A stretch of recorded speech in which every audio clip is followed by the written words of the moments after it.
If you're under 30 years old, chances are you've really only ever known one Nissan Frontier. And that's because Nissan last redesigned the thing in 2004 for the 2005 model year. That's right, 17 years ago. But now there's a new Frontier, the 2022 Nissan Frontier, and Nissan has brought us here to the high canyons of Utah to drive the thing. Now they put the new powertrain from the 22 truck into the 2020 model, so we've had a little bit of experience with a piece of the new Frontier, but this is our first experience driving the complete package. Now it's not a completely new truck. It does use a lot of components and platform stuff from the old Frontier as well. So we've come here to drive the thing and see, has Nissan gone far enough in redesigning this new Frontier? They've had 17 years to get it right. How exactly did they do? Let's find out. Looking at the 22 Frontier, you would think that this is a completely new truck, but it's really not. It actually has been just very heavily redesigned from the current version. Now the styling, however, is completely new, and it looks like a bigger truck, but again, it isn't. It's only about 4 inches longer than the old one, and all of that length pretty much comes up here in the schnoz. From a styling standpoint, they've taken a lot of inspiration from the 1986 Nissan hardbody pickup. Now you're gonna have to squint a little bit to see it, but it really comes in just the blockiness of the entire design, of the squareness of the grille, how everything is kind of interlocked with each other.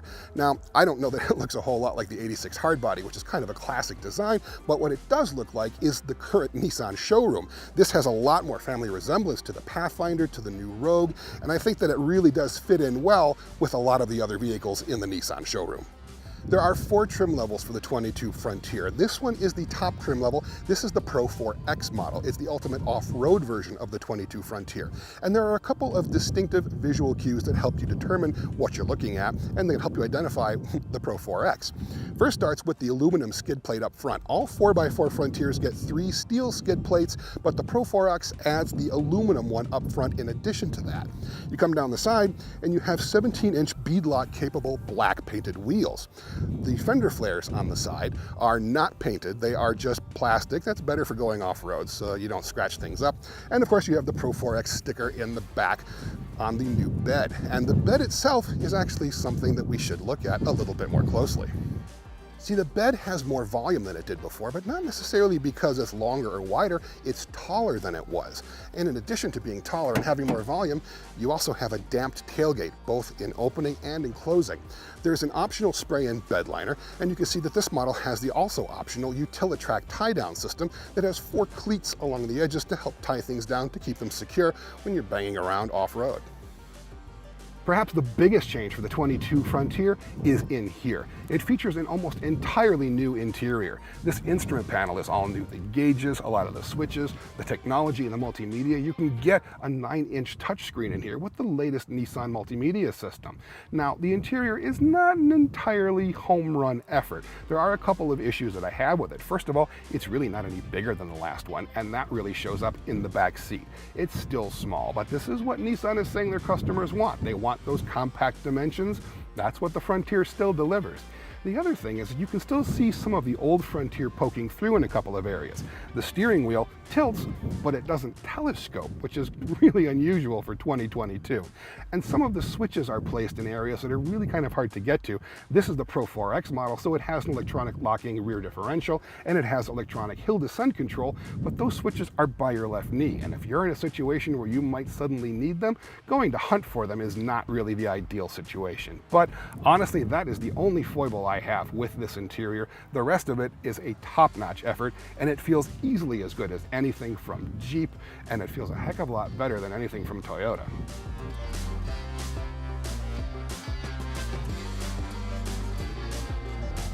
So the new Frontier might not be all new. I mean, they did base it off of the last model, but frankly, when you're driving it, you really wouldn't notice that.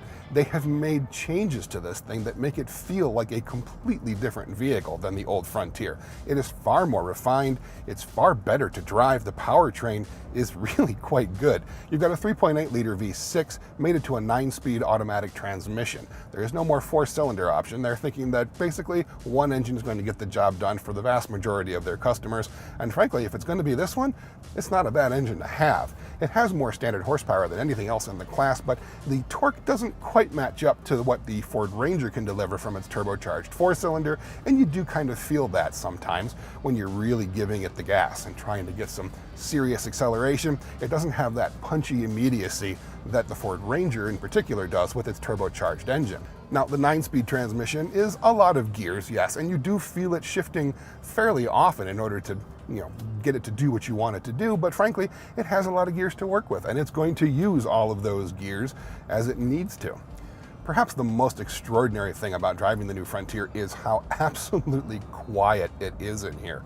You have almost no wind noise, almost no road noise, almost no tire noise, almost no engine noise. It is a level of quietness in here that really almost feels luxury car-like. Very different than just about any other mid-sized pickup I've ever driven. And frankly, given the fact that this is the Pro 4X off-road version with more off-road ready all-terrain tires, and it's still as quiet as it is, that's really extraordinary. It is not quite bank vault silent in here, but it is very relaxing, it is very comfortable, and it is kind of astonishing. When you're driving off-road, that's really when Nissan shows you that it is still something of an old school off-road machine. You have part-time four-wheel drive only. There's no all-wheel drive here. So you have to select it via a little twist thing on the dash here.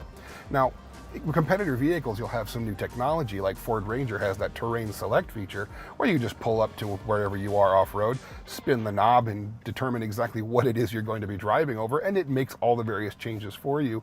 There's nothing like that here. You have to know what you're doing in order to go off-road in this Pro 4X. But once you actually figure out how you have to set things, whether or not you need 4 high or 4 low, whether or not you want to engage the locking differential, it really travels over everything without a problem. It is really a mountain goat style off-road vehicle, and it does it very well too. It's still very comfortable when it's off-road. The Pro 4X's Bilstein shocks work exceptionally well in keeping you pretty comfortable. You're gonna get beat up and you're gonna get pushed around depending on what kind of terrain you're going over, like we most certainly did. But quite honestly, it really didn't struggle very much at all, despite all of the varied terrain that we threw it at. We also got to sample how well the new Frontier tows by dragging a 5,600-pound boat and trailer behind it, and it actually acquits itself pretty well. Now, that is a very heavy trailer for a mid-sized truck. That's kind of pushing the limits of what I'm really comfortable towing, especially since the Frontier doesn't have a built-in trailer brake controller. There is a wireless one that is available as an optional accessory according to Nissan, but frankly, I really like to have something in the cabin built in that controls the trailer brakes when I'm towing. Now, that said, it does tow this 5,600-pound boat really without a problem. That kind of weight doesn't push the Frontier around at all. It feels very comfortable and really more at home doing it than, say, a Tacoma or a Jeep Gladiator. Despite the Gladiator's high tow rating, the Gladiator squats quite a lot. We didn't have that experience in the Frontier. It really didn't have a problem towing this enormous boat up grades, up hills. Now, if you really want to get into it, accelerating with that kind of weight on the back, that could be a little bit tricky, because it really is only a 3.8 liter V6. You don't have the turbocharged engine that you get in the Ranger, but for most light towing duty, I don't think it would have a problem at all, and I'd be more than comfortable towing with it. There are some pretty big differences between this thing and the truck that it's been aimed at, which is the Toyota Tacoma. It is much more pleasant to drive. It's much more comfortable. There's a lot more room in here. Even with the sunroof in here, I still have plenty of headroom, which is not the case in a Toyota Tacoma. The biggest difference might be in just the steering and braking. The brakes in this thing are progressive, they're firm, they're not super crazy grabby like they are in the Tacoma, and the steering in here is a little bit different. It's not super light like you find in a number of competitor vehicles, because it's not electronic power steering. It's still hydraulic belt-driven power steering, and so it's a little bit heavier than you'd feel in other trucks. But no, that's okay. It does require a little bit more effort to turn, but it doesn't feel like you're piloting a video game. It actually feels like you're driving a truck.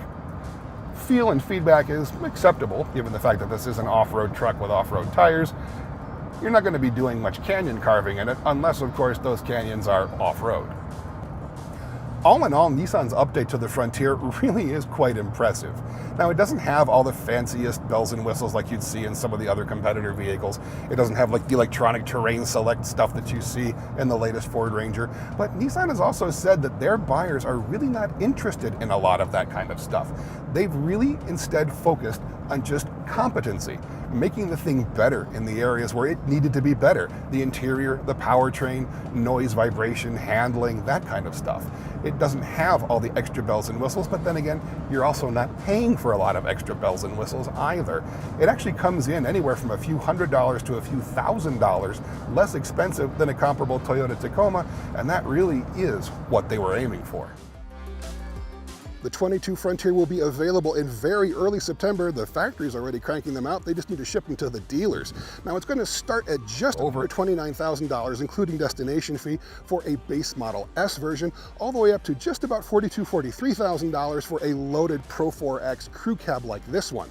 If you'd like to learn more about the new 22 Nissan Frontier, you can look everything up at cars.com.